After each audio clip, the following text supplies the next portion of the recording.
আমার বাঁকুড়া পরিপাটি ব্লগসে সকল দর্শক বন্ধুদের জানাই নমস্কার। আজ চলে এসেছি আমি কোথায় না, আমার ছাদের বাগানে। আমি বাঁকুড়ার মেয়ে, আমি বাঁকুড়া থেকে এসে আমি কাজরা মোড়ে একটা ছাদ বাগান করেছি। সেই ছাদ বাগানে বেলি ফুল, মল্লিকা ফুল, জবা ফুল, গাঁদা ফুল আর প্রচুর টমেটো গাছ লাগিয়েছি।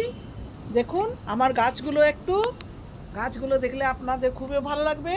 আমি বিরাট বড় কিছু বাগানই না, শুধুমাত্র ছোটোখাটো একটা বাগান করেছি। বাগানটা দেখে আপনারা নিশ্চয়ই খুব একটু মাম্মা আনন্দিত হবে। বলে দাও একটু কোনটা কি গাছ, তাহলে দর্শক বন্ধুদের ভালো লাগবে। হ্যাঁ, এটা হচ্ছে কি যে মল্লিকা বেলি ফুলের গাছ। হ্যাঁ, ওটা হচ্ছে ওইদিকে মল্লিকা।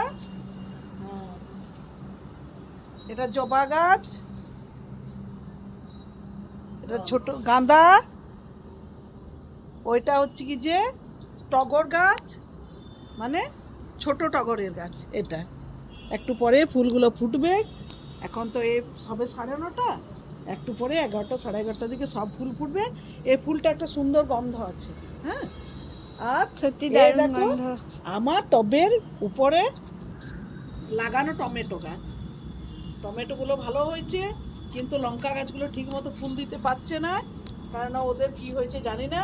পরে আমি তো অত তো এগ্রিকালচার সম্বন্ধে কিছুই জানি না, পরে ট্রিটমেন্ট করে দেখা যাবে, ইউটিউব দেখেই আমি দারুণ দেখবো। হয়েছে না হ্যাঁ, টমেটো গুলো।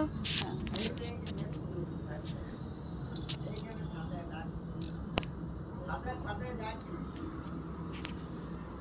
দেখা হয়ে গেছে সব গাছ দেখলেন। এবার নমস্কার, পরের ব্লকে দেখা হবে। অবশ্যই লাইক সাবস্ক্রাইব করে পাশে থাকুন। টাটা।